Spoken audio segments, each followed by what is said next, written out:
என்னங்க இது? பார்த்து பார்த்து செய்வேங்க. இவ்வளோ தான் வெங்காயம் போடணும், இவ்வளோ தான் தக்காளி போடணுன்ட்டு பார்த்து பார்த்து செய்யும்போது ஏதாவது ஒன்று சொதப்பிடுங்க.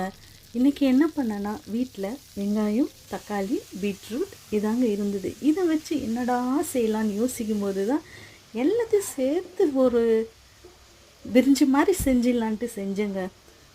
எண்ணெய் காஞ்சோடனே வெங்காயம் போட்டு, வெங்காயம் வதங்கினோடனே தக்காளி போட்டு, கொஞ்சமாக மிளகாத்தூள் போட்டு, தயிர் போட்டு, உப்பு போட்டு நல்லா கிளறிட்டேங்க.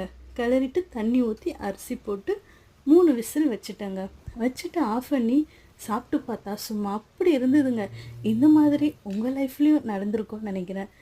பார்த்து பார்த்து செஞ்சுருப்பீங்க, ஏதாவது ஒன்று சொதப்பல் இருக்கும். ஏதோ ஒன்று செஞ்சுங்க பார்த்தீங்கன்னா அன்றைக்கி தான் வீட்டில் எல்லாம் சூப்பராக இருந்தது சூப்பராக இருந்ததுன்னு சொல்லுவாங்க.